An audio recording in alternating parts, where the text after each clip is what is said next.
Come on, man. Come on, man. Hey, what's up? Good to see you, Zach.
I'm rolling down.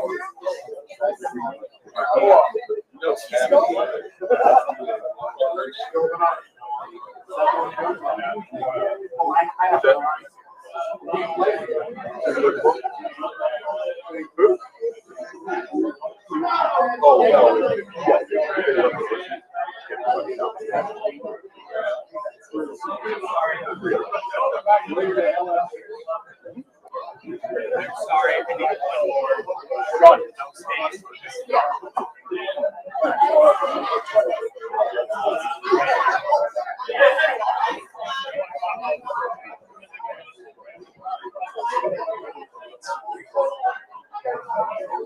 You just did, or is this another one?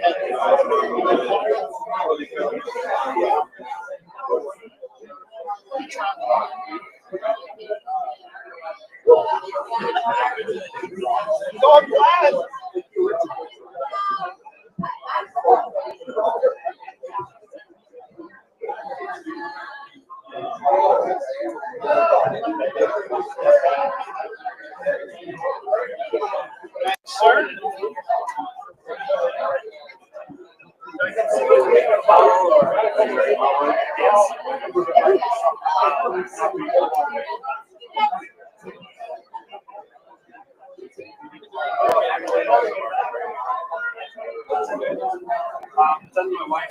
First name Christine, CH, last name Kennedy. Nope. Thank you.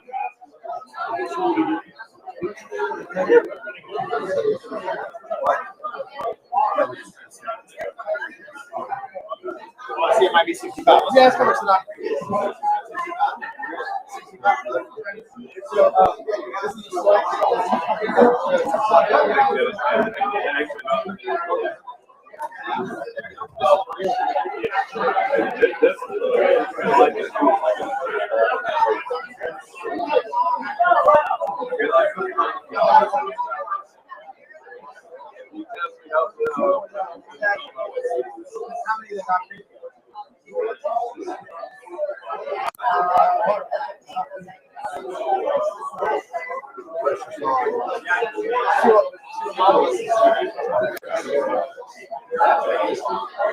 How you been?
Oh, that's nice.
It's doing well.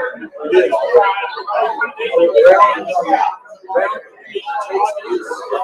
Just up there.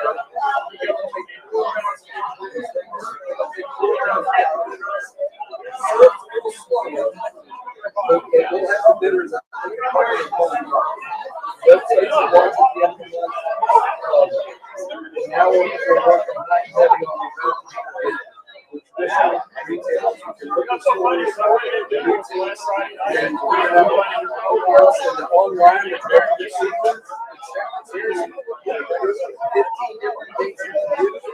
some of you build the data, some of you pay a short time commission, some of you do a whole bunch of work. Yeah, it's. I was thinking of data analytics before I started this. That was a full-time job. This is a full-time job. I spend most of my day talking. That's it. I don't even know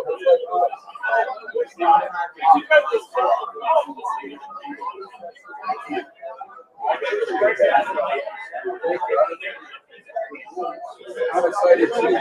It's I'm not glad. I did not realize how 54 was until I started working in a 65, 70-hour weeks again. I'm like, damn, I'm not a young man. I'm not working. That's what it's exciting. It's exciting. Anyway, thank you. Good to see you guys.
Hey, listen up.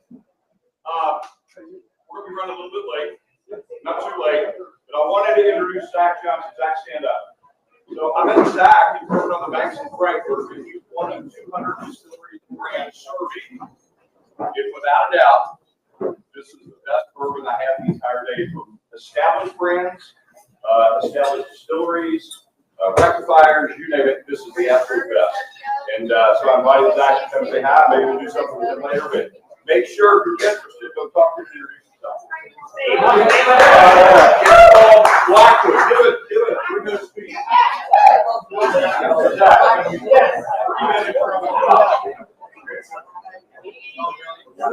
Hello, everybody. So, very quickly, Blackwood, we are supposed to get going. We're in the process of building a distillery out in Madison County, 600 acres, $400 million of that. Meanwhile, we're expanding Blackwood, a very small niche brand in Florida, Texas, Europe. This bourbon is special in that bring 8-year-old pepper spray bourbon, put those into new barrels from Chelsea. 3 new barrels. And then 3 months later, make a very small batch of that bourbon, 78 barrels.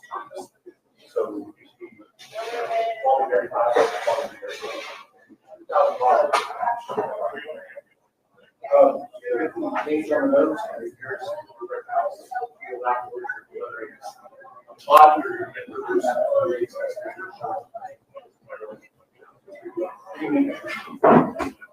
barrel strength, 180 proof. How do you look at that? High days are barely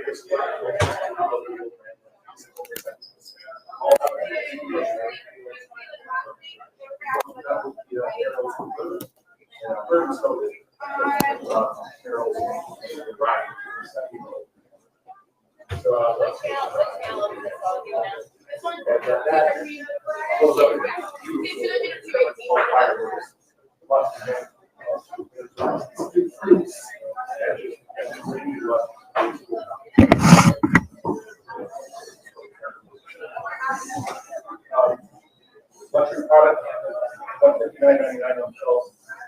Also, 2 barrels,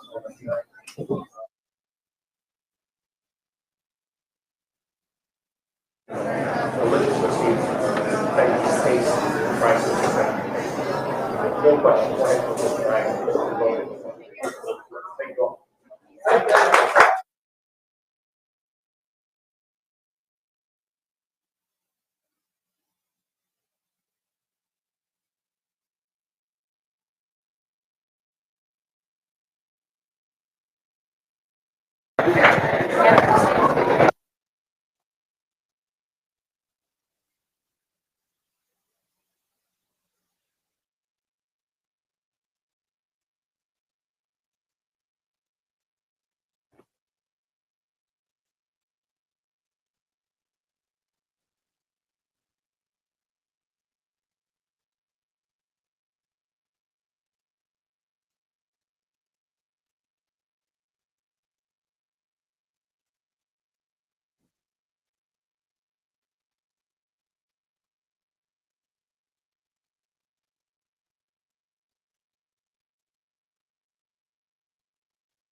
Hey everybody.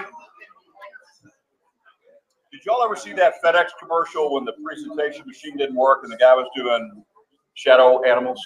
Well, that's kind of what I'm doing. How many people here have eaten at Repeal Steakhouse? Raise your hand. Did you love it or did you hate it? Loved it. Okay. Christian Saylor, stand up. Here's the general manager. And Christian said that if you can remember his name next time you go there, he'll give you a Pappy 23 for free.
Betsy, you're ready. I have to.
Is going?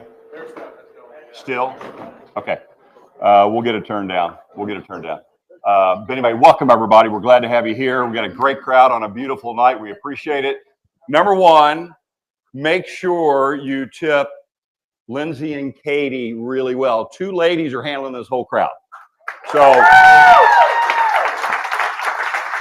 they always do a great job, but make sure you tip them really, really well. They deserve it. They're great folks. Raise your hand if you came from out of town for this event. I don't think we have a lot. I know we got Lexington, we got Nashville, we got up in the rich side of Terre Haute, Fort Wayne, one of those rich side Indiana cities. Anybody else? Lee Haskin, Georgetown, Indiana. Did you bring your passport? He went over the Sherman-Minton Bridge and Checkpoint Charlie's there, making sure that your credentials are right. How many of you are not members of the Big Bourbon Club? I got one. I've got two. Anybody else? Bullshit. There's more than two people not members. I see four of you right now. Joel, I'm talking to you. Are you a member of the club? Raise your hand. That's the question I asked. You know what? I've got 4 kids, and this is just like the dinner table. No one listens. All right. If you would consider joining the club, we'd love to have you. As you know, we have a free membership. Forever, it's free, if that's what you want. But if you're tough and you want to upgrade to a premium, we got premiums too. And in fact, we've launched 3 new premium memberships.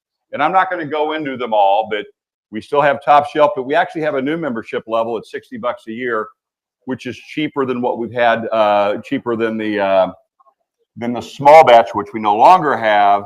But you get just about everything that you get for the higher levels, it in different waves. You'd have to look it up, and it's all there. Also, how many of you do not have the Big Bourbon Club app? Raise your hand. Raise it if you don't have it. Okay. Everybody has it? The new app, right? New app. I don't care what app. I want to know if you have the app. You all have the app. Okay. Do you have the new app that's in the App Store called Big Bourbon Club? Raise your hand. Raise your hand if you don't have it. Okay. Thank you. It's like my house with my 4 kids and my wife. God love her. Go to either the Google Play Store or the Apple Store, whichever you have, and we are in there directly now. It's our app. It's no longer Mighty app. It's our app, and all you have to do is download it for free and sign in with your traditional credentials or your normal credentials. Hey guys, listen up. Listen up. It's getting really hard to hear already. Sign in with your normal credentials, and all of a sudden, you're done. That's all you got. It's a better UI. It's a better interface. It's a much better app. So take the time to do that. Yes, sir.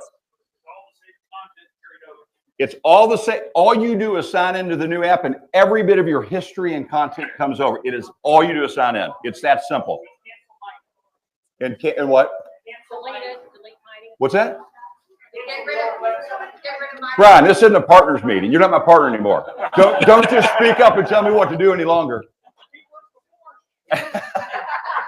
And great point. Cancel the Mighty Networks, the original app. Just cancel it, get rid of it. But once you sign up with a new one, you've got it forever. Okay?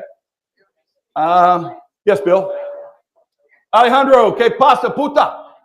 ¿Qué pasa? Oh, How's everybody doing? Everybody say hi to Alejandro up in Chicago. Is that it? Are you just saying he's what the hell? Okay. Can I tell a story about your step uncle? Sure. Just don't tell them about my business. Yeah, PuroServe. If you have a flood anywhere in Chicago, he'll come and clean it. If you're in Louisville, he can't do it. The other Alejandro's stepfather's brother, his step uncle, was President Gaviria of Colombia, who put Pablo Escobar in jail. True story. Facts, right? So yeah, sorry for affecting the supply chain. Yeah. Okay. All right. Your 3 minutes of fame are over. Okay. Raise your hand if you've never had any expression of Michters. Raise your hand if you live in a cave. No, I'm just joking. Raise your hand if you've never had any expression of Michters. We're going to fix that tonight. Okay, so not very many of you. Okay. Let me introduce. Yes. What's that, Ed? Have never tasted it. So we got about 10 or 15 of you. Let me ask you if you've never tasted their 10-year bourbon. All right. Okay, we're going to have some fun tonight. Let me introduce to you Dan McKee. Dan is the master distiller at Michter's, and we're excited to have you. We're going to do something a little bit different than normal. We have 6 expressions tonight, and they're smaller pours because there are 6 of them. So we got to be safe here, right? Drink responsible. So take your time, enjoy each of the 4 core expressions, the 10-year-old and the LTO toasted barrel. We got some great treats for us. We're going to talk about each of them, and we're going to have some fun. Dan, take over. Good to have you. Yeah.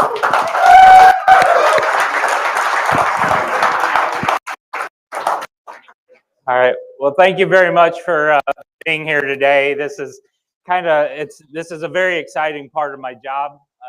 It's most of my job is to be at the distillery and actually involved in the production.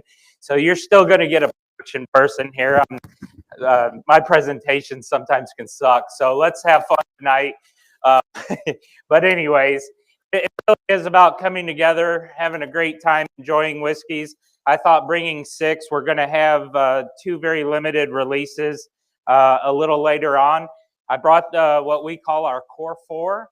It's going to be something for everybody. We're going to do, bourbons, our single barrel rye, and some unblended American whiskey and so forth. So what I would say, because the four have already been poured, as we go, we'll from the top left, and then we'll just work our way around. But I would say, because they've just been poured, go ahead, feel free to nose them, even if you want to taste them, and then we'll come back to them and you can see how they open up very beautiful. Again, my name is Dan McKee, as Master Distiller of Michter's. I've been distilling now coming up on my 19th year in December. It's been very exciting. I started at Jim Beam as a distillery operator, working midnights, and then I promoted to distillery supervisor for another 7 years at Jim Beam, and then joined Michter's 10 years ago as distillery manager as we were building the new distillery, and it's been very exciting. Willie Pratt was our first master distiller. Great guy if you ever met him. He retired. Pam Heilman, who I worked for well over 10 years, became our second master distiller, and then when she retired in 2019, I took over as master distiller, and it was a huge honor. Would have never thought I'd be in this role and out here talking if you would have thought 19 years ago when I was working midnight. So it was never even a thought. I was just trying to get through the night. So, but anyways, so let's have a lot of fun. I'm going to talk about all things Michter's, and Steve said that you guys like to ask a lot of questions. I'll do my best at answering them, and we'll have a good time. One thing I have learned is people will stop listening to me if we don't try whiskey first. So before I get into the history and everything, one, and this one is going to be our US 1 small batch Kentucky straight bourbon. Okay, to me, this is a very classic sipping bourbon. Have those nice caramels, vanillas. I'll kind of stop there because I'd love to get the feedback from everybody of what your experience is. I do want to touch on what small batch means to Michter's, as there's no U.S. Regulation of what a small batch is. It just needs to be smaller than your largest batch. I like to say we don't have that largest batch. We've actually sized our equipment to the equivalent of 20 barrels, so truly small. Okay. Yeah, the equivalent of 20 full barrels. Here, why don't I'll do this. So the equivalent of 20 full barrels makes up a small batch for Michter's. So again, we're a privately held company, and we definitely get the focus on quality. We're definitely quality over quantity. We're still a small, medium-sized distillery. So as you're enjoying this, we don't have the ability to blend in subpar barrels. We're not doing big 500-barrel, 1,000-barrel batches. By sheer volume, you can blend. And I know that's another way of doing it, but we believe in much smaller batches. Okay. So while you're enjoying that, I'll kind of do a little bit of the history of Michter's.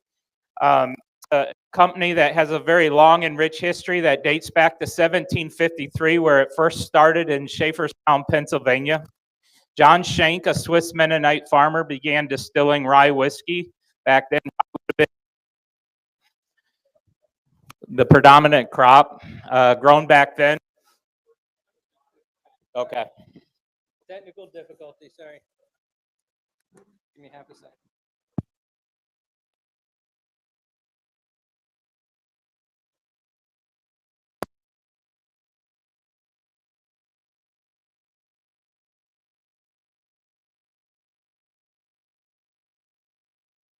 Should be back on. All right, can you guys hear me? All right, we'll go. Thank you. I told you nothing will be professional with me being up here. So, all right, so we started in 1753 as Schenk's Distillery. By the mid-1800s, the distillery was sold to Abraham Baumberger, became Baumberger's distillery up until Prohibition in 1919. Like most distilleries, it would have closed. Once it reopened in 1934, it changed hands several times. But by the 1950s, a gentleman named Lou Foreman eventually became the owner, and he renamed the distillery using parts of his two sons' name, Michael and Peter. He combined them to make Michter's. Okay. I've heard it just kind of like Louisville can be said 7 different ways. Michter's, I've heard many different pronunciations. So it is Michter's, though. By 1989, though, the American whiskey industry was struggling. It was in a so-called depression. Clear spirits were in favor. Again, unfortunately, a lot of distilleries began going out of business, and Michter's was no different. So in 1989, they filed for bankruptcy and essentially was lost to history. So our current ownership, I mentioned we're family owned, 3 brothers, the Melioco brothers. They Chatham Imports is our parent company out of New York, which is their company with no outside investors. Joe Melioco, who is our president, was tasked with starting a whiskey company under the Chatham portfolio. Very familiar with the Michter's brand because in the late 1970s, Joe was tasked with selling these little King Tut miniatures. So he was familiar with the brand. They went through the whole process of acquiring the trademarks. And believe it or not, it was $245, but no assets, no equipment, nothing. It was just being able to have the trademarks for Michter's, the labels. So they started, Joe was working with a very good friend and mentor, Richard Dick Newman at the time, which would have been the CEO of Austin Nichols, Wild Turkey back in the day. Had a lot of I've already upset somebody. That's one. And that was aggressive. So, yeah, well, that was a good start. I can't wait to hear the next person's comment. So, yeah.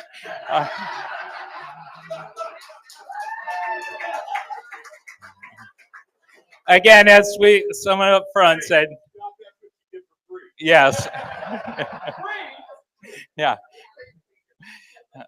Well, the more I poured tonight was the less you'd find out in the stores, and I get in trouble for that too. So, anyway, so Michter started on a journey of what we call our 3 phases.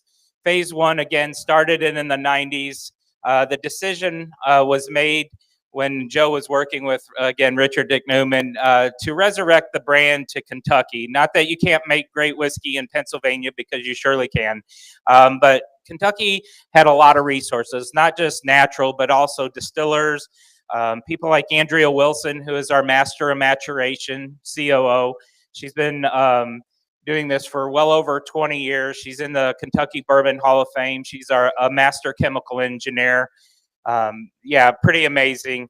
And you have also a lot more resources, people that understood all of the regulations and, the behind the scenes part of the business. So thankfully, they came to Kentucky. Phase 1 is when they went around to other distilleries here in Kentucky and purchased matured stocks that they wanted to emulate. And that's what you're going to find in our 20-year releases now, 25, and some of that whiskey's in our celebration expression. Phase 2 would have started in early 2000, still without the financial resources to build their own distillery. They took a mash bill, our proprietary yeast and specifications, and went to a distillery here in Kentucky, and they produced for us. All right, so that's going to be phase 2. Thankfully, that went very well. And then by 2012, they purchased a building in the Shively location of Louisville, where they began processing and bottling. And then by August of 2015, the distillery had been up and running and going into barrels at that point. So what's exciting is, I can say the first 5 expressions that we're going to try today are coming out of the Shively distillery and have been coming out for some time. We've actually had a smooth transition years ago, where we went from that phase 2 to phase 3. So it's been pretty exciting. When I started, I was employee number 8, and now between our 3 locations, we're just under 100 employees. So we have the Shively location where we do, again, the distillery. We have 1 on-site warehouse, processing, bottling departments. We also have a 205-acre farm out in Springfield, Kentucky, where we're doing warehousing, growing some estate-grown grains with a local farmer to be used at our Fort Nelson distillery. Has anyone here been to the Fort Nelson distillery in downtown Louisville? Well, that's great. This will be my one plug. We have a beautiful visitor experience downtown, across from Louisville Slugger Museum. It's a beautiful old building built around 1890. It has a lot of history to it, but the team does a wonderful job on tours. We have actually the old pot-to-pot still system with 3 cypress wood fermenters that originally come from the Schaefferstown, Pennsylvania distillery. They're back in production. And then we also have a wonderful bar on the 2nd floor called the Bar at Fort Nelson. The classic side of the menu was curated by David Wondridge, a cocktail historian, and then the more seasonal cocktails using different things like our mezcal under the Chatham portfolio, but mezcals, whiskeys, farmer gin. We have a Los Siete Mysterios mezcal and crop vodka, things like that. So it's really cool. There's something for everybody there, and they do a great job. So between the 3 locations, also, you know, what's really amazing too, now over the last 10 years, I've seen us go from under 20 countries to now exporting to 81 jurisdictions, foreign jurisdictions, and we're in all 50 states. Now, sometimes this much and this much, but we are getting out there, which is really cool. And then in the fall of 2023, we were voted world's most admired whiskey by Drinks International. The first time an American whiskey had achieved that. It was voted on by an academy of 23 voters from around the world. So. Yep. Okay. I don't know if you may have already answered this, but are you making all of your bourbon and whiskey in Louisville now? Yeah, all of Michter's products are being made in the Shively location. Again, we still have whiskey from phase 1 and phase 2. You know, phase 2 will be the 10-year release that we try later tonight. So we have not been distilling in Shively for 10 years yet. So that would be that. Now, the Fort Nelson distillery is a really cool distillery because, again, it's those really old pot stills from Pennsylvania, but we also treat that as a little bit of a pilot still at times. You know, we're making bourbon, we're making rye. It's going to have a different profile being a pot still, but we also will try different mash bills, different types of yeast, so forth. If we like something, we can easily do it at the Shively distillery, which is our main production facility. So yeah, and that's what's really exciting. Again, seeing how we've transitioned, and you know, the goal always was to either make the same whiskey or better, and that's for everyone else to decide. But we're still using those same production techniques that we would have instilled in phase 2, when we, as Joe would say, a chef using another chef's kitchen, essentially. Yeah.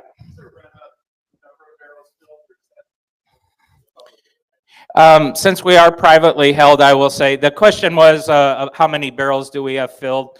I will just say, annually. And so because we're privately held, we hold those numbers close. I will just say there's 3 tiers according to the Kentucky Distillers Association. We're in the top where the Jim Beams are, but we're at the bottom of that category. So, and I know that from working again at the largest distillery now down to Michter's, but I'll just say with inventory, it does classify us in the, I think it's heritage, but yeah.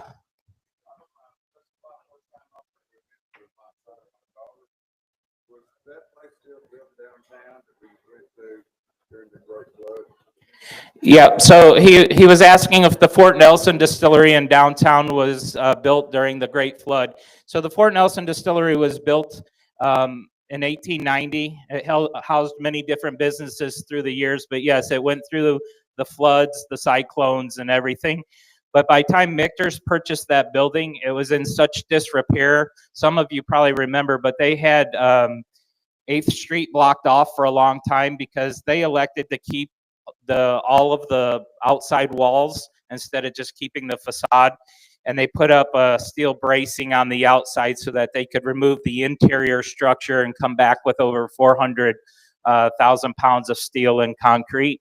Then they repinned the walls to it, so now it's a very sound structure. So Just to read, you're not a member, so all your questions are allocated.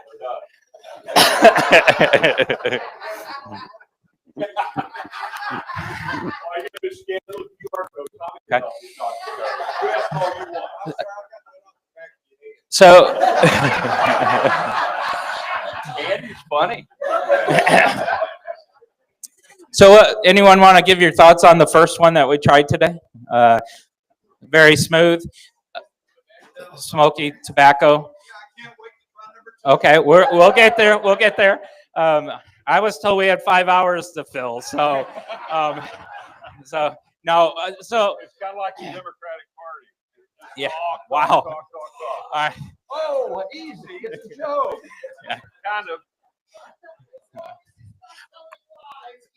No, I'm here to talk whiskey, not politics. That's for sure.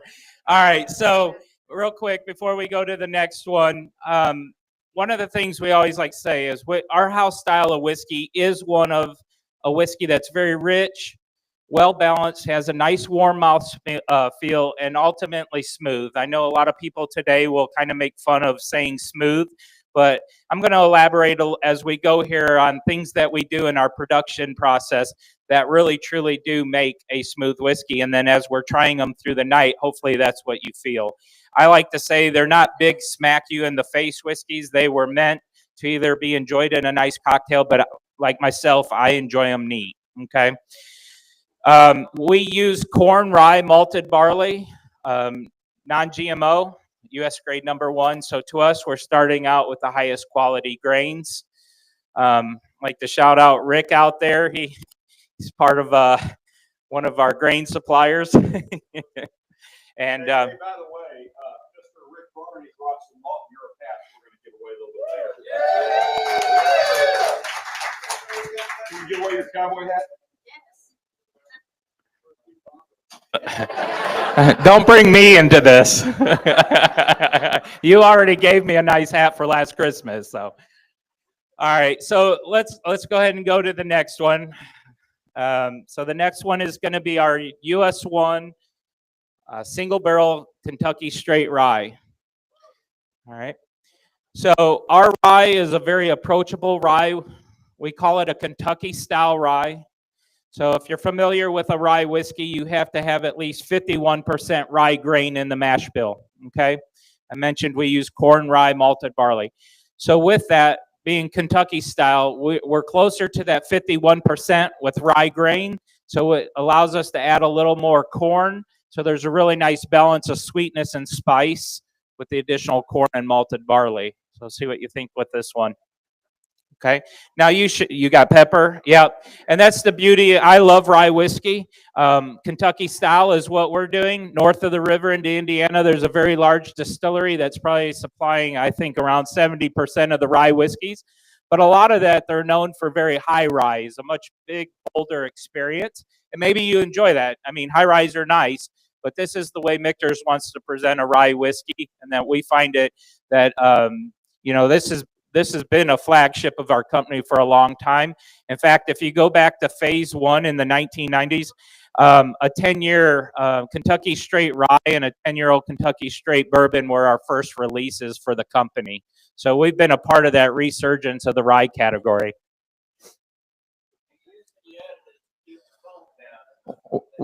We do not use additives. So, and one of the things, because we are a little lower on that rye content, we can manage that also. And it's a great question because rye actually can foam not only in the fermenters. As they're fermenting, you'll get a lot of rise and a lot more foam activity versus like just kind of a bourbon with a majority corn. But also in distilling, especially in pot stills, you have to be careful how you heat the stills up and everything so that you don't carry over into your distillate. So also, and it's a great question or a comment, that with the corn, rye, and malted barley, we don't add liquid enzymes. Okay, we're just using the enzymes provided by the malted barley to convert those starches to simple sugars during the mashing process. That are simple sugars are for what the yeast needs during fermentation to create the alcohol. Just the malted barley. And then his comment was about additives, like while you're distilling also or fermenting, you can add things to fermenters or to the stills to control the foam, and we don't have to. Well, the rumor is Europe gives the strongest malted barley in the world out there, so that's why they use it. Is that true, Rick?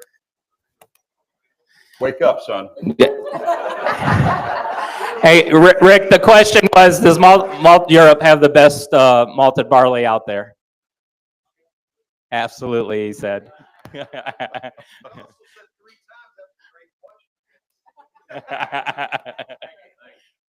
do y'all think of the ride? Okay. Let me ask you, for anyone that was never tried a rye whiskey today, I mean, does this change your mind at least, or would you try it again? Absolutely. No, that's fantastic. Raise your hand if you actually prefer rye whiskey over bourbon whiskey. So not very. I thought there'd be more. Not very many. What did you say the mash is? How much rye is in there? Can you hear me now? Yep. Okay. So as I cannot give out the exact mash bill, I'll just say we are closer to the 51%. So there is a fair amount of corn, which again, a lot of people like that sweetness, and again, it makes it approachable. If you've had a high rye, it's usually going to be a much bigger, bolder, spicy experience on your palate, and not everybody enjoys that. So, any questions out there? Yep. Why the USA 1 moniker other than for marketing? All right, Dan, go ahead and repeat the question so everybody can hear. Yep. So the question was why the US 1 on our labels. US 1 actually goes back to the early Pennsylvania history, as Shanks in 1753 was the first American whiskey company. Yep. So, yep. Yeah. So that's the beauty of having that Pennsylvania history, and now now we are the Kentucky, So, all right. Any other questions? Yep.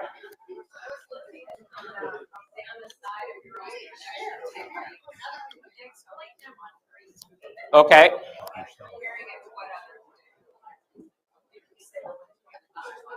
Yep. All right. So we got a great question here before we go to the next whiskey. So on the left side of your tasting mat, you will see that the 6 key production techniques that we use. So the question was about number 3. So we'll jump ahead to number 3. This actually, if you remember anything tonight outside of how great the performance was, please remember number 3. All right. Oh, you broke up. Say that again, Dan. I'm just joking. Yeah. Here, let me take this off so you can hear me. So, outside of remembering my performance, number 3. We practiced that last night about an hour. All right. So of these 6 production techniques, I'll just say this is one of the things that separates us from others. There's a lot of great whiskeys out there. We know that. But what I will say is in these 6 production techniques, some of them are less efficient and some of them just plain cost way more than the traditional way or standard way of doing things. All right. And that's a part of being a family-owned business. We don't answer to shareholders. It's about if we can show ownership that we can increase the quality of the whiskey, even if it costs more, they're willing to do that. And these 6 production techniques showcase that. It's not that some distilleries don't do some of these steps. It's that we feel that no one's doing all of them. Okay. So number 3, we're going to jump ahead, but the 103 barrel entry proof. So remember, to be a bourbon, let's first say, it has to be a distilled spirit from a fermented mash of grain consisting of at least 51% corn. All right, that you cannot distill it over 160 proof. Okay, it has to be aged in a new charred oak container, which would be the barrel. It cannot be entered into the barrel higher than 125 proof. That would be the maximum. Okay, so if we're distilling upwards around 138, I shouldn't say this because maybe there's some people in here that work for other distilleries, but yeah. Facing this way, Baywatch is on, and it's distracting as hell. Dan, you're doing a great job. Yeah. Yeah. Yeah, I mean, I'm just saying. Hey, whatever it takes to make you enjoy this presentation. Oh. Yeah. Yeah. All right, moving forward, think of me running down the beach saving you, okay? All right? Okay, so that's going to depend whether you want to survive or not. Yeah. My swimming. Yeah. All right. So again, to enter your distillate, again, you can't distill over 160. Entered into the new charred oak container, being the barrel. Can't be entered into the barrel higher than 125 proof. So you're going to use water to reduce it from your distilled proof down to barrel entry proof. We actually take it all the way down to 103 proof. Okay. That means we add more water up front, but there's a reason that we do this. All right, by adding the extra water, water is a great hydrolyzer. It also helps dissolve the sugars more readily, but over time, the polyphenols, the phenolic compounds the wood contributes into the whiskey that creates burn, that will help it transition into a much smoother whiskey as we're enjoying tonight.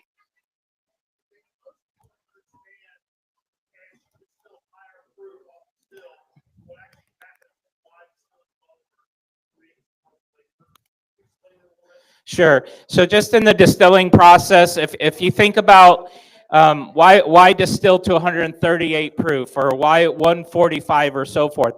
So the higher the proof that you're distilling, you're removing more of those flavors, those compounds. So if you think about vodka or grain neutral spirits up around the 190 proof, essentially it's odorless, it's flavorless is the goal. So the lower you do distill, you're removing out less of those congeners, those flavor compounds, which is very important. So if you kind of think about at 138 proof, you're 69% alcohol and 31% water and compounds or flavor, if you want to think of it that way. So the higher you distill, you're stripping more of that out of there to get a, but still, we actually use 100% copper distillation system, which makes for a very clean and flavorful distillate. We don't use stainless steel and insert copper in different locations. We've elected to go the more expensive route and go 100% copper. So great question. I promise we're going to continue to get on this. How about we stop for a second and go to number 3? Does that work? Well, let's go to the top right. Okay. We've got a question. Bill, is it too soon for Alejandro's question? Because we can come back. Okay, we'll come back to that. Let me mention real quick, as they're pouring the final 2, we have 3 barrel picks coming up. So on Thursday, we go with... Not sponsored by Michters. we have Michter's very first barrel pick on Thursday. Is that true? Absolutely not. If you want a Michter single barrel, please buy our rye. That's a single barrel. Okay, not sponsored by Michter's, but we're going down to Lebanon, Kentucky with the Louisville Bourbon Society, and raise your hand if you're with the Bourbon Society. Thanks to all of you all, but we're partnering on a barrel pick with Bourbon Brotherhood. There'd be 3 of us partnering on that Yellowstone pick. So for Big Bourbon Club, we'll get a third of it, right?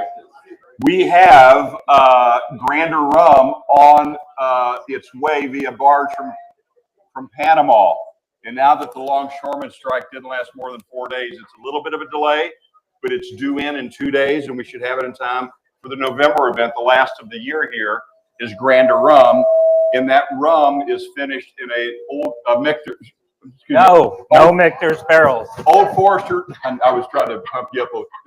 Old Forester 1910 barrel. It is fantastic. And then we have the first barrel pick from Limestone Farms Distillery out in Georgetown, Kentucky. It's the first pick of their bloodlines. We're going to do that in January. So keep in mind, keep your eyes out. We've got about 25 bottles of the Makers, about 20 of the Knob Creek.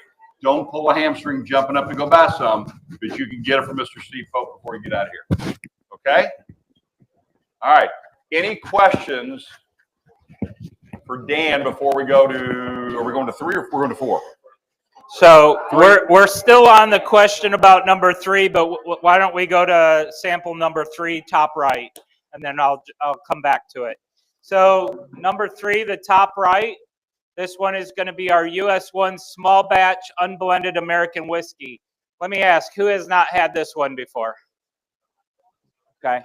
Actually, much better. That's great. So the bourbon and the rye, again, are really the flagships. And then the next two that we're going to have been very allocated through the years.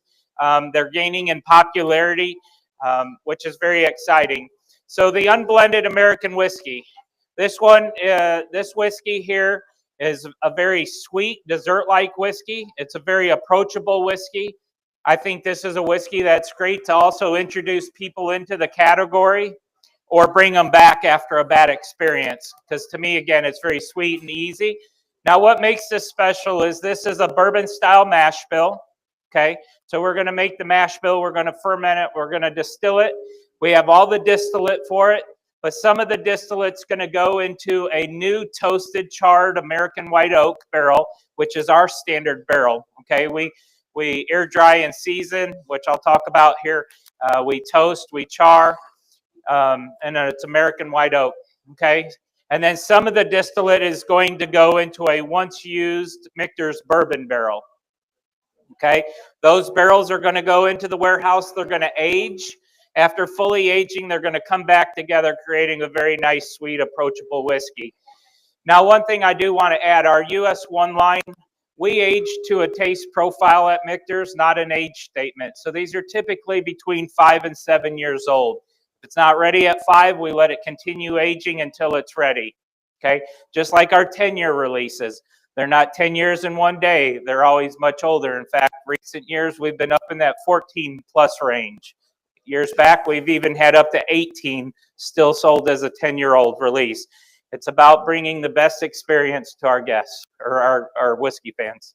Okay, so we have those barrels aging, the new and the once used Michter's bourbon barrels. They're brought back together.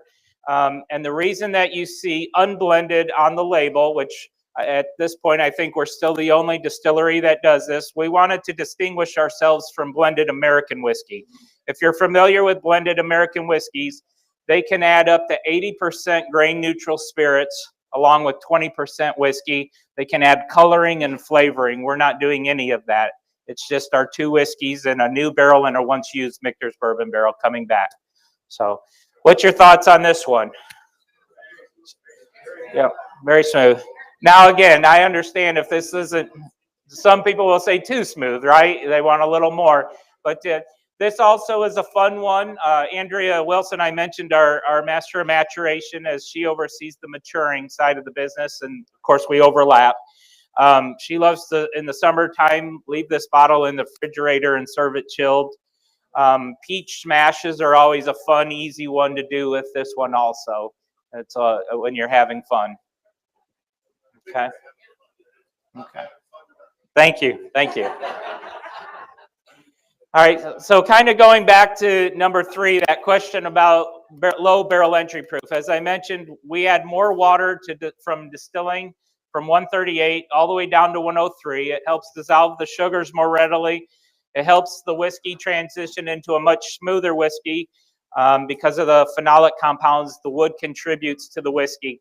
Now, it's a very expensive step, okay, because we're adding more water up front. It makes us use more barrels and ultimately build more warehouses over time, okay? But we also know that here at the Filson Historic in Louisville here, it's on record that the distillers in the late 1800s were actually going into the barrel. I believe it was around 101 to 105. They knew that that was a sweet spot, and we've elected to go back to those traditional ways. It was actually over time, as the whiskey industry continued in the 1900s, that the barrel entry proof continued to go up to, I believe, 110 and ultimately 125 by 1962. And that was a big part of conserving money and on barrels, okay, because they wanted to use less barrels. But also, the reason it's also important, if you think about this, if we're going into the barrel at 103 proof, and we're going to age, let's say, for our US 1 line, 5 to 7 years, we're going to come out of the barrel somewhere around 110 to 112 proof. Sometimes you'll see a little lower, a little higher, but that's after evaporation has occurred. Somebody that went into the barrel at the standard 125, which again is regulation and industry standard, they're going to come out somewhere around 137, 138 proof.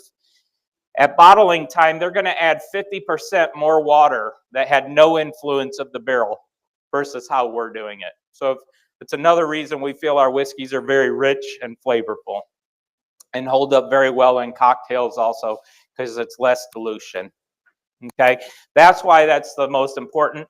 We know that we're still the only distillery of scale that is doing this for all of our releases.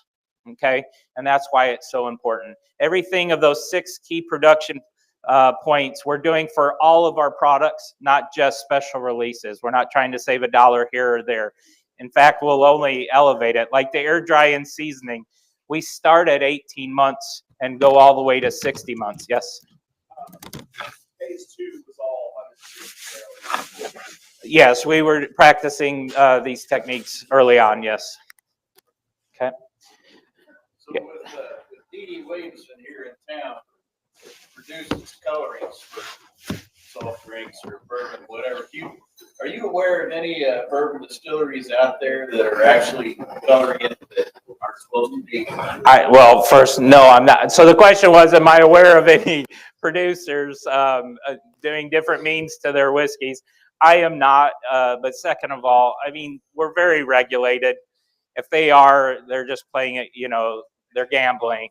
Yeah, I mean, it's only a matter of somebody saying something that works there. You know what I mean? So I have not heard of that. And quite honestly, I would hope I never do. But we're such a regulated industry anyways. Not saying people won't attempt and do it, but no. And I think you're going to probably notice depending. And if you know your brand, I mean, that's the other thing with us. And when you look at a Michter's bottle on the shelf, you're going to see that it's, well, they're low right now, but but they have great color in them. And a lot of that is just from the very beginning. We air dry and season our wood staves for the barrels that we're using a minimum of 18 months. If you're not familiar with air drying and seasoning, that's when the loggers are bringing the logs into the coopers. They're grading the logs. They make selections. They're going to cut them down to stave-sized pieces. They place them in these engineered piles of wood that allow for airflow through the wood, and they leave them outside exposed to the elements in what they call a stave yard. The rain, the sunshine, the snow, and so forth. Several changes occurred during that time period, a physical, a chemical, but really important to us, a microbiological change. The natural fungi in the air begin to form on the wood, and a degradation of the wood begins. And ultimately, that natural fungi will begin to break down the tannins that the wood imparts into the whiskey. Tannins impart bitterness and astringency, something that we're not looking for. And I would ask, has anyone felt the first 3 whiskeys had any bitterness or astringency? Exactly. Thank you, and for agreeing. Because that one could go wrong on me. But that's the beauty, because everybody's palate in here is completely different, right? And but it's so important. We have some wood in our traditional barrel, that new toasted charred American white oak, minimum 18 months we feel it needs, all the way to 60 months for different releases. So we're only elevating it along the way. All right, are you ready to drop down to the bottom left? All right. Thank you for being patient. All right, Dan. Yeah. Hey, Bill, we ready with Alejandro? We have a question from Chicago coming up. So everybody kind of be quiet. Alejandro, we can barely see. It's nighttime in Chicago. It's nighttime, and make sure you turn on the closed captions because I'm about to speak.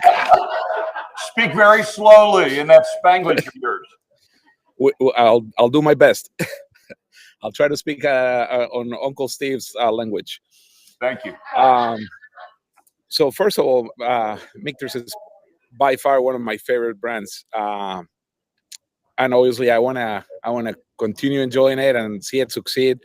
But my question is, we all witnessed basically a renaissance of the bourbon industry in the last 15 years, to the point where we have 700 brands out there or more, and definitely I think you can agree that there's like a declining purchasing market right now. So the question is, what is Michter's planning to do to stay relevant or to cater to those who have never experienced the brand before and they're missing out for sure?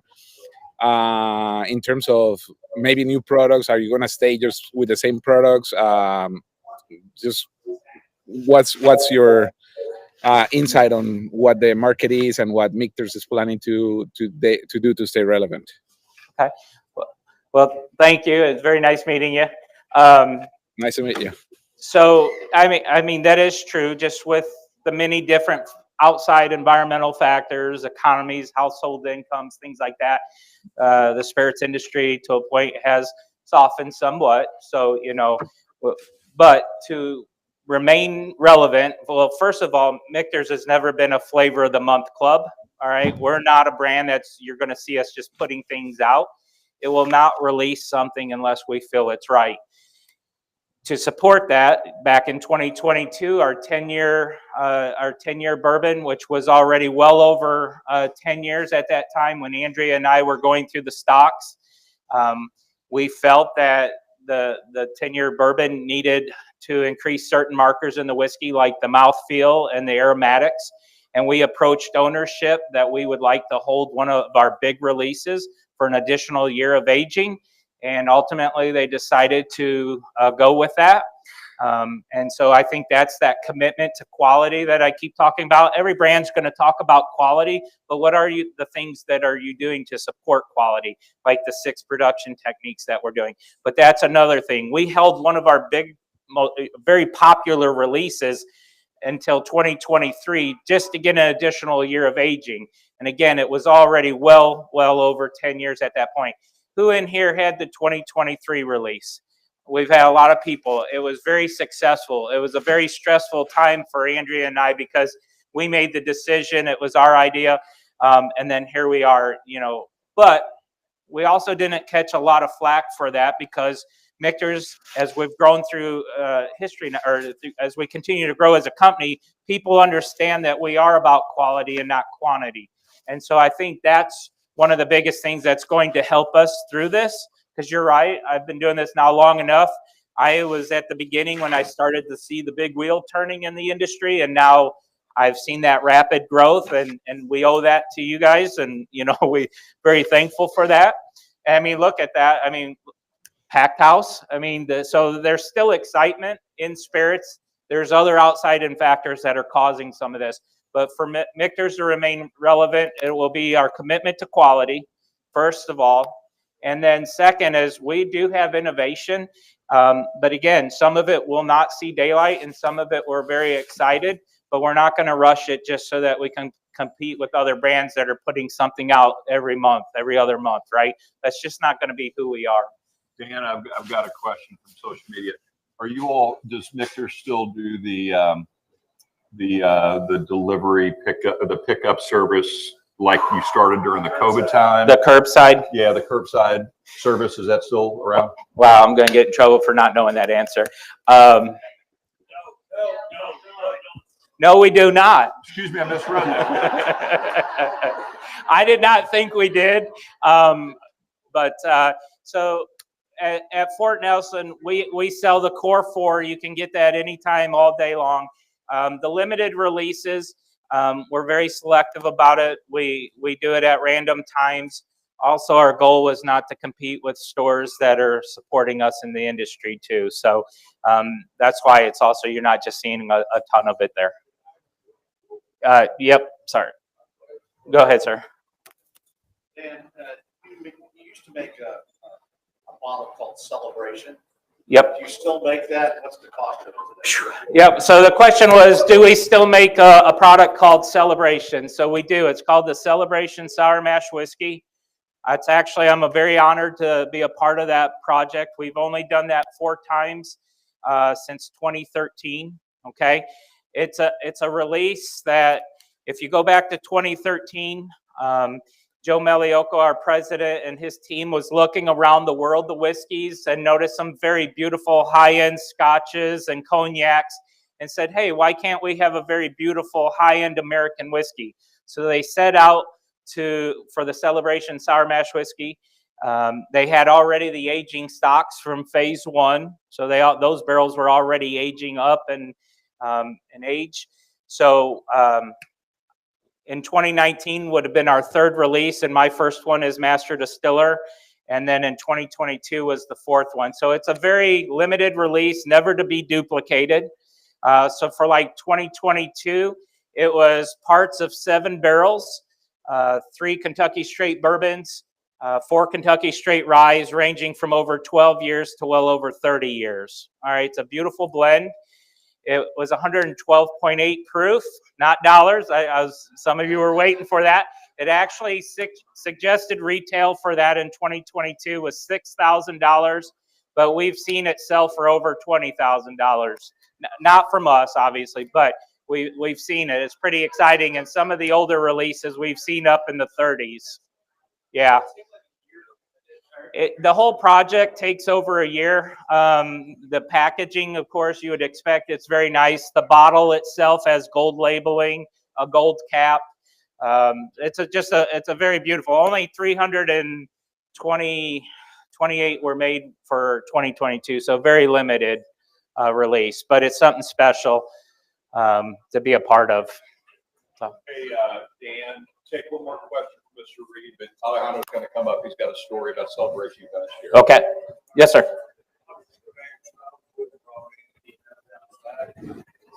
Do what? All your wood brought in, did the stays out of and left outside? Do y'all have a certain moisture content that y'all check with the wood before y'all take them to the barrel? Yep. So the question was about the wood that's being air dried and seasoned. It's being left outside. One of the reasons, and then what moisture, or do we have a specific moisture that we're looking for? And the question is, or the answer is yes. So one of the reasons the wood is left out, I mentioned, was the seasoning part of it, but also air drying. So we're not taking those wood staves and going right into a kiln. Going right into a kiln, you know, you can have dry wood and then use them for barrels right away. But you have definitely a different profile of whiskey. You're going to get a lot of green characteristics from the wood, and more of a tannins, bitterness, astringency can be associated with that. If you think about an oak tree, it has probably, I think, over 60% moisture in it. We've got to get it down much lower. So that's a big part of the air drying and seasoning. Okay. And we have to get it much lower, yes. 12%. Sponsored by Nova Dry Kiln Manufacturing Company, who, by the way, do you own a kiln? Well, we sold the kiln to Brown Foreman out here. Okay. Okay, Calvin. Jack just texted me that they've got capacity for more. For more. I appreciate that. But and really, if you think about it, and everyone, I'm having a great time. I hope you really are. I love all the questions, but that's the beauty of coming out tonight and doing this. But all of the little questions that everyone's asking, all the little details matter, all the way from the very beginning of grain selection. Thank you, Rick. Grain selection, but also how you mill the grain, what types of mills you're using, coarseness, fineness, how you're mashing, your mashing styles. Are you atmospherically cooking, pressure cooking? All of our whiskeys are of the sour mash process. All right, so we're capturing liquid from the distillation process, reusing it back into the mashing process. Your fermentation, what type of yeast are you using? And now we're not even in the barrel, and there's so many different ways you can go in the barrel. And then at the very end, we do a custom chilled filtration because each one of our whiskeys is different. So we have a custom protocol for each one of them. And you can just, all those little details change the profile of the whiskey, and that's how you want to present the whiskey to to a consumer. So it's really amazing. But yeah, you're right.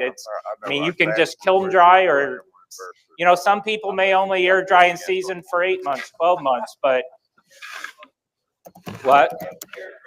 Yeah, that's the finished touch. Yeah. So, all right. So can we take it up to Alejandro, who's going to talk about celebration?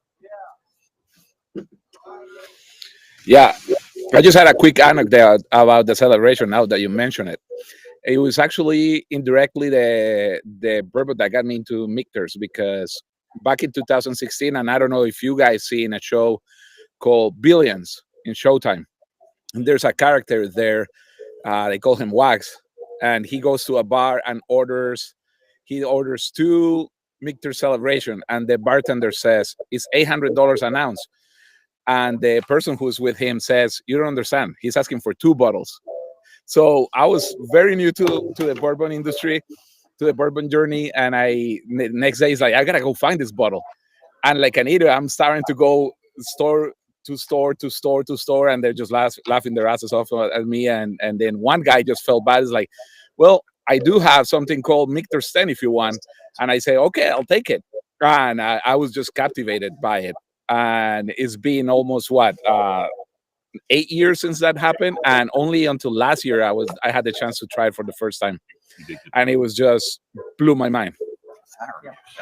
Well, I appreciate that. It's definitely, I know the cost here is gonna, it's not like I have a bottle at my house either. So I always say that, and I don't really know this, but I always have to remind people: does the Ferrari worker get to take the Ferrari home?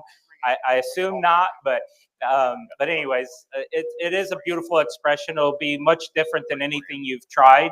It's not that just typical bourbon that you're thinking, because it just has the beautifulness from the bourbon and the rye and brought together. But no, I appreciate that.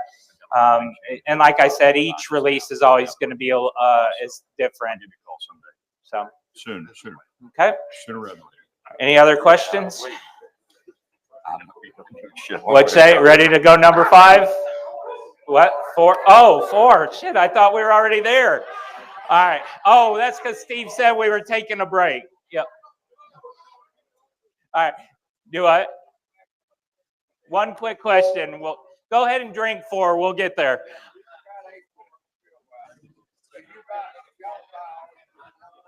Do what? So the question was, do we buy all the corn local? Our corn comes from Kentucky and Indiana. Okay. So number 4, this one is our US 1 small batch original sour mash whiskey. So this one is not a bourbon or a rye. It does not meet the criteria for a bourbon or a rye. It's what we like to say, it's in between a bourbon and rye. Some will say it comes in a little sweet and finishes a little like a rye, but ultimately it's a very elegant whiskey at 86 proof. Okay, so corn, rye, malted barley. But to be a bourbon or a rye, remember you have to have at least 51% corn or 51% rye to be the rye whiskey. So all 3 grains are below the 51% mark, so none of them qualify. Okay. What do you think of that one? Okay. And hopefully your experience tonight is one that all 4 are uniquely different, and they're not just overlapping each other and you're kind of like, oh, I just had that one. Oh, they're different. Yep. So outside of Michter's line, you have 2 other varietals that pay homage to the distillery named prior. Yep. How are they different in production than everything else Michter's does? Okay, so the question was about, we also have what we call our legacy series, Shanks and Bombergers. If you've seen them, they're in a different style bottle. They pay homage to that early Pennsylvania history, but what's really cool about it is we always talk about our house style of our core lineup. These 2 releases allow us to have innovation and be outside that house style. All right, so each year, since 2018, we've been putting the vintage on the label, and if you did a vertical, they should be different from each year to year. All right, so the Shanks is going to be a sour mash whiskey. It's going to have a fair amount of rye. So like for 2024, along with the corn, we use some malted rye and some caramel malted barley. We also use some toasted French oak. That French oak came from the Vosges region of France. That forest is known for producing very tight grain French oak, which allows for a lot of flavor extraction. The Bombergers, if you've had Bombergers, it's a very big whiskey. It's a Kentucky straight bourbon coming in at 108 proof. We use the new toasted charred American white oak, but we also use a Chinkapin oak in this release. Chinkapin oak is a subspecies of American white oak, and we air dried and seasoned that one for 3 years, and that oak contributes a lot of nice fruity, spicy chocolate notes to the whiskey. So that's the line that allows us to be outside and doing different things from year to year. So That's a primary barrel on the bumpers, not the pushing barrel. right, it's our distillate going into new toasted charred. And so just kind of in reference to that, when I always talk about new toasted charred, remember the requirement is a new charred oak container being the barrel. So charring, I'm sure everyone in here has seen it. It's a large fire coming up through the barrel, igniting the wood on fire. It's creating that char layer. It's caramelizing the sugars and allowing some of the compounds in the wood to allow for extraction when the distillate enters into the capillaries of the wood. Now, prior to charring, we toast all of our barrels, okay? Toasting is the art of low temperature and time. There's hundreds of different toast profiles out there. And what that means is they'll raise the barrels without the heads. They'll place it over a small oak-fueled toasting pot. Those wood chips will be on fire. It's a low heat. That heat will radiate inside the barrel as it penetrates into the wood staves. It's breaking down compounds that allow for more flavor extraction. The advantage is it's much deeper and farther into the wood stave, so that when the distillate enters into the barrel and it soaks into the wood, and then through heat cycling, the in and out of the wood, it can extract a lot more flavor profile or compounds versus just your standard charred oak barrel. Now, you can have a light toasting profile, give you fruity characteristics, to a heavy toast profile that can give you a nice smoky mocha characteristics, and a wide range of in between. So it's very impactful. And again, that's another step that we do for all of our barrels, not just limited releases. Okay, yes?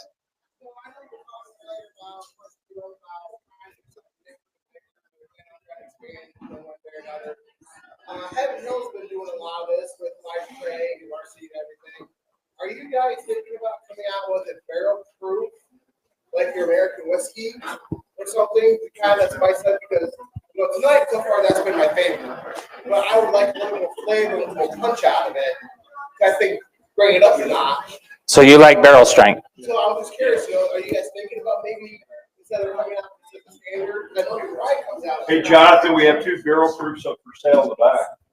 So I know. I'm sorry, Dan. I didn't steal from your so I think what I gather there, the question is like our US one, it is lower in proof. I'd like to believe that we showcased 4 whiskeys that shows that you don't have to have high proof to have flavor. Hopefully you agree with that. Now, to your point, I do know that we have whiskey lovers that enjoy high proof whiskey, and that's the flavor they're going to drive from that. The question is Michter's going to do more even with our US 1 line and ever have a much higher proof of each release? It's always very possible. We're always exploring things. In the rye, we do have a barrel strength. The bourbon, we do have a barrel strength Kentucky straight bourbon. But what's really, for us, what we think is really special about it, it's a Kentucky only release. I will say you can do a bottle of your own experience at the second plug of the night.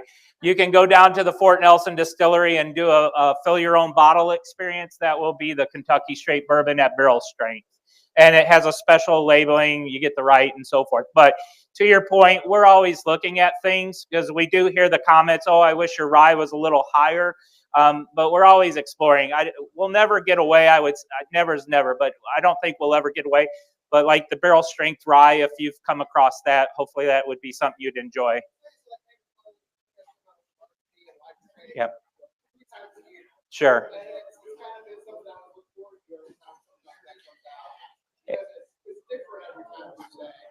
So as we grow through into the future and become larger, you got to remember inventories are much larger for other brands to pull from to be able to do all of these things. We're still growing from the early days to make sure that we have enough product. But so yeah, I mean, but again, we're always looking at different things to be able to. But we also want it to be successful. So okay, yep.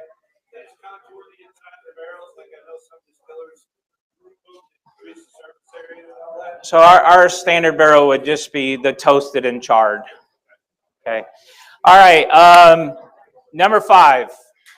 All right. Okay.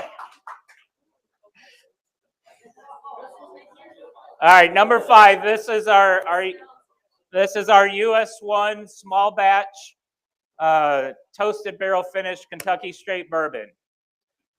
All right. Who here has had one of our toasted products before? That's fantastic. This is actually the 10th anniversary of the toasted barrel finished Kentucky straight bourbon. What's really cool about this, you can go back to 2014. We were the very first distillery to do this. And now you're seeing a lot of toasted products, which is, again, as a small distillery, we're very excited that we're a part of creating a new category. Now what this is our US1 small batch Kentucky straight bourbon, fully aged in that new toasted charred American white oak. Like I mentioned, typically between 5 and 7 years. Once it's fully matured and meets our specifications, we will remove it from that barrel, enter it into a new toasted, uncharred American white oak barrel. Okay, so that second barrel's not charred, it's just toasted only. We'll leave it in there for a short amount of time, and it's really, and I doubt anyone has any to compare it, but if you think about what the first whiskey tasted like and then now with this one, you get a lot more, anyone getting brown sugar? Toasted marshmallow, exactly. Campfire notes, that's exactly what we're shooting for. It's a really nice fall whiskey. So Dan, in a toasted barrel, typically how long does it burn to be toasted, not one char? How long do we? Is it just like 15 seconds? No problem. Yeah, how long does it actually? For the toasting process? Toasting, not charring. All right. Yeah. So the question is how long did we toast the barrel? I will absolutely not tell you that, but what I will tell you is just in general toasting, people can have a recipe that can be, 45 minutes or to an hour and a half. Every toast profile is going to be different in time, temperature. So that small fire that's inside the barrel, they're going to, and you can elaborate, but it's going to build up inside the barrel, and maybe they stay at 400 degrees for X amount of time and then ramp up to 500 degrees and ramp back down. So those are going to be the toasting recipes, but it does take some time. It's not a quick process. Okay, not like charring would be like 45 seconds, right? Okay. Or a minute, or depending on which char, 1 through 5, right? 5 will be a little longer, but it's not a quick process. So, all right, what's your thoughts on this one? We're very proud of this one. Thank you. All right. Thank you. It is, yes. Yep. I know. But we're working on that. I mean, you got to see where we've come from and to where we're growing. Yep. Yeah, so we have 3 toasted barrel finish releases. They do not come out all 3 together each year, but the toasted barrel finish would be a small batch for the bourbon. And the original sour mash, we've done it. That's a small batch, but the toasted barrel finish rye is at barrel strength. All right, hey. Sorry, James. Yeah. Go ahead. Yeah. Hey, real quick, raise your hand if the toasted is your favorite of what you've tried tonight. Okay, well, it's not everybody, so let's go back. Number 1, the bourbon. If number 1 was your favorite, raise your hand. John, you've always been a contrarian, my friend. So a couple of you. What about the rye whiskey? If that was your favorite of all of these, more. And then what about the American whiskey? So it's, and then lastly, again, the toasted, if that was your favorite. Sorry. All right. That's awesome. Okay. What did the toasted bottle go for? What was MSRP? I think the toasted is around. Anyone buy it yet? 120. What I was thinking 110, 120, right in there. Yeah. I apologize. Right there is a prime example of I work in the distillery and not sales. Yeah. So hey, everybody, listen up, please. Everybody listen up, please. The toast is fabulous. And obviously comparing any iteration, you guys were the first one bringing to the market in 14 and 15 were, if you ever had a chance to try them, they were phenomenal. Do you have any at your house? Yeah. Not invited. Yes. But why would, obviously you're gonna have flavor groups that have all for years. What would be the influencer to have such a drift over the years between the profiles from one release to another? So you're comparing a new bottle to new bottle and new bottle? Well, I mean, one simple one would be a little bit attributed to that would be the stages of where the brand's at, right? So you're going to have a little bit of that. Also, we don't just not to be everyone speaks about everything is science, and then the artistry is how you use the science, right? So we don't just rest on our laurels, like, hey, that was good. What can we do? So the question was, 14 and 15 were the first years that we did the toasted barrel finished bourbon, right? And you feel that like the current release of it would be different than 14. So a little bit of that is, okay, where were we as a business as we're growing? Who was making the distillate and so forth, right? Not everything was an exact match, right? But we wanted to be as close as we could, and we feel we did a great job in doing that. But what I will say, one big difference is barrels were once living organisms, right? So I mentioned we aged in that new toasted charred American white oak. Then we're going to finish in that new toasted uncharred American white oak. I'm going to use our original sour mash release as a toasted, for example. So in 2019 was the first time we did this as a release. It was beautiful, it was successful, it was great, but we didn't feel like it packed enough oomph a little bit. We wanted a little more of that toast profile. So we actually left it in 2022, we did it a second time, and we actually left it toasting a little longer, or finishing a little longer in that barrel. And those are little reasons too. It's not exact days like we did in 14. We're always trying to improve it. So we'll actually we'll do this before we actually go large scale and determine how many days we want to do it and we're shooting for. What I will say is we're always looking to be in that family, right? We're fine with being a little different. Like our 10-year releases, no one is shy coming up to me to tell me what year is their favorite release for a 10-year bourbon to me. They have no problem telling me that.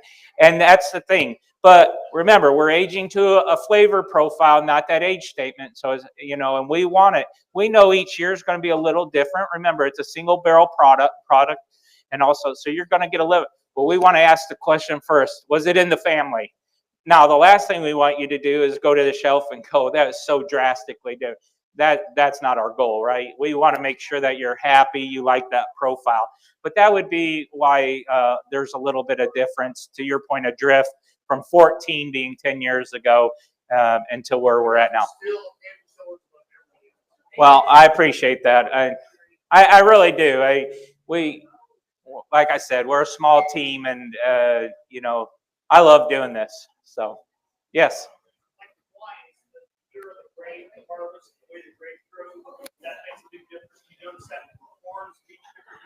Yeah, I mean, terroir, to your point, like in wine, he's mentioning like each year the whether it's the variety or the conditions the grape grew in. Grains have a little bit of an impact for sure. Growing seasons, are we at the end of the season and the last coming out? But ultimately, I feel it's pretty steady. I don't go from one year going, oh, that corn crop really changed our profile. I don't feel that. But terroir is always a part of it. Hey, Brian, the next wine you got out of glass, not the box, that may change the profile a little bit. But what also helps with that, as I mentioned, the terroir, is also having consistency with your grain selection, grain suppliers, where they're coming from, knowing your farmers, and having those relationships so that you can keep consistency. If you're changing up varieties and, only use this variety the first half of the year, and you're using a completely different one, Yeah, we can talk, Ben, of big differences. So our goal here is to work with our suppliers and making sure we're getting consistent grains, that and then also very healthy, but weather can impact things through the years, you can see that. I've got a question from YouTube Live before we go to the last expression. Tell us about Bomburgers and Shanks in terms of the vision for those two brands. Yeah, so the vision of Shanks and Bomburgers will hopefully one day lead to more innovation. It's I think it's just again the start of where we're at, something very bright. The future's bright. Again, we're just always going to be very careful to make sure the releases that innovation we're gonna put out will be exciting. Because the last thing we want to do as a brand is turn people off, because the bottles are not cheap. Our US 1 line, right? We consider ourselves a premium whiskey, air-dried seasoning, minimum 18 months, toasting before charring, 103 barrel entry proof. The heat cycling we do, right? So Kentucky's a great climate for aging whiskey, one of the best in the world, with the heating up, cooling down, the different seasons. But in the wintertime, we practice heat cycling. Very few distilleries do this. This is where we're going to heat up our warehouses, creating that whiskey to expand, the air pressure to expand and drive that whiskey into the barrels when the temperature's kind of cold. There's not a lot of movement in the barrels. And then we'll let it naturally cool down, creating a cycle. We'll do that several times over the course of the winter, getting more flavor extraction, increasing that richness, that full flavor of our whiskeys and so forth. And then we also, I mentioned we do a custom chilled filtration. Those are the things we're going to focus on. And that's why our US 1 bourbon, it starts out, I think, suggested at $50. I mean, that's not cheap. And then if you go up to the limited releases, 110, 120. So we want to be spot on when we go to release. But I think that the legacy series, being Shanks and Bomburgers, will allow us at some point to have some innovation, depending on how we do it. It doesn't have to be a Shanks or Bomburgers. It's however we want to do it. But I think it's special to be able to do different things from year to year. Right. All right, you all ready for the final 10-year-old? Okay. All right, so this one is going to be the 2024 release for our 10-year-old Kentucky Straight Bourbon. Again, this is well over 10. I apologize. We usually, the year of the release, we never say exactly how old it is. If you want more of this, come to Fort Nelson. I hopefully, this one's, I believe, 185. Oh, and it just for the record, they do not sell this every day at Fort Nelson. So I don't want you to go down there expecting it to be on the shelf. No, because if many people do that, I may not be working there anymore. So you're saying this could be much older than 10 years? I know it is. Okay. Like I said, recent releases, we've been up in that 14 range and higher. So, yeah. What do y'all think about the 10-year? Isn't that good? Thank you. And what's the proof on this? This one is 94.4 proof. All right, let me do it. If the 10-year-old's your favorite now, raise your hand high. And what did you move from to this? Did you move from the toasted to this? Well, usually you Democrats vote early and often, so I'm shocked. I'm just a joke, Cress, I'm joking. Okay. Just like the single barrels, Michter's does not sanction any of this.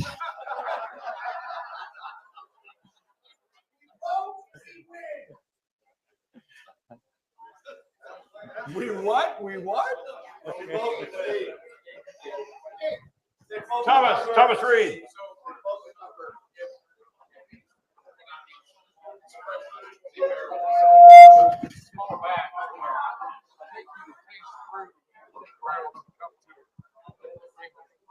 Do we go through all of them? Yep. All right. we've got one more question that was asked, and then I will say thank you and how much I appreciate everybody. And before I get to that question, thank you for no one else barking and leaving. I do appreciate that. So thank you. We'll do that all at the end to celebrate with a bark. All right. So the question was, I mentioned that our small batches are the equivalent of 20 full barrels. Are we sampling every barrel? All right.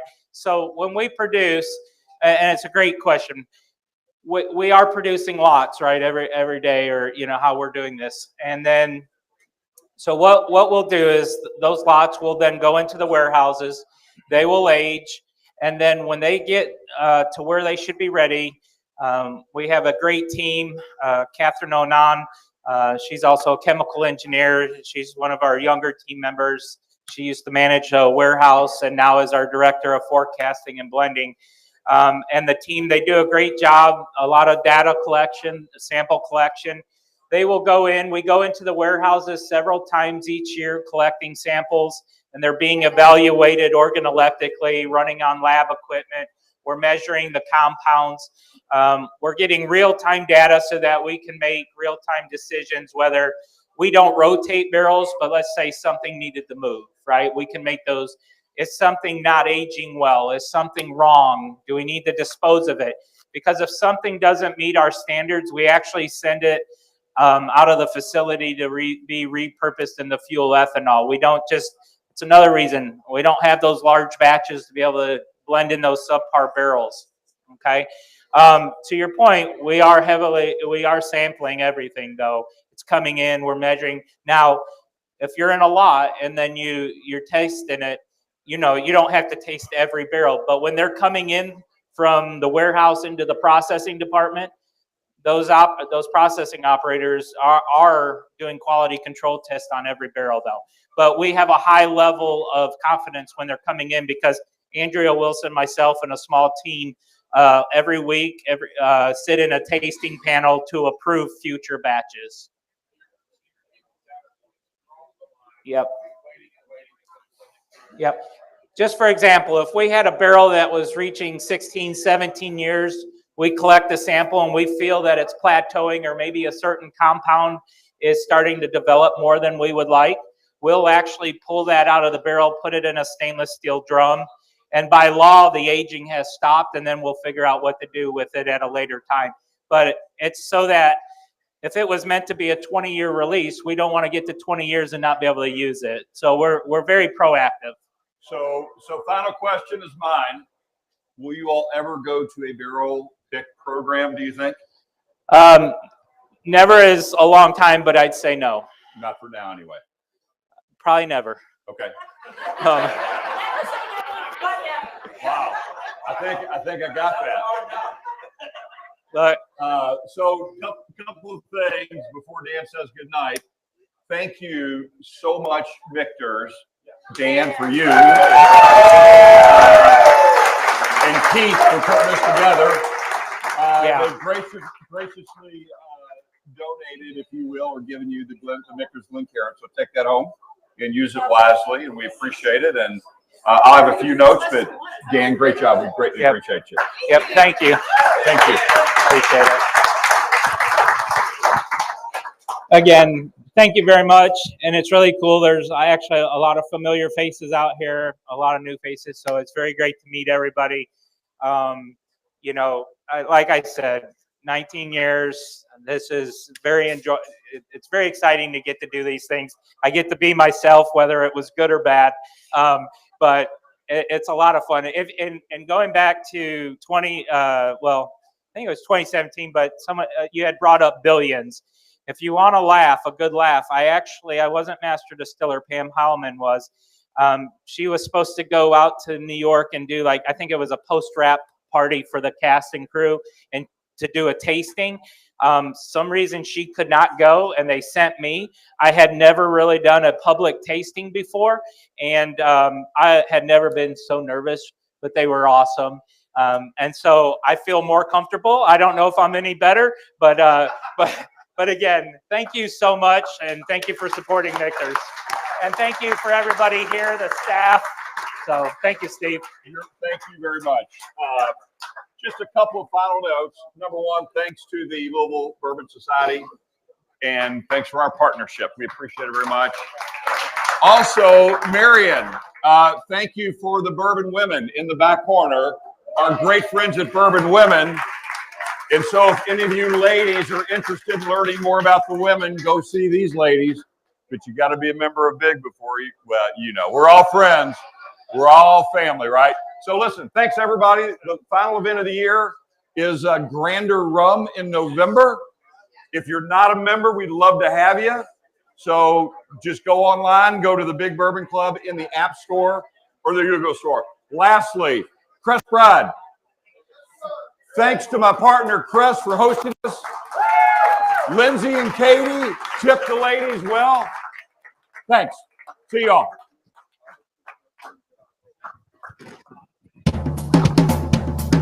You're welcome. I hope you have fun.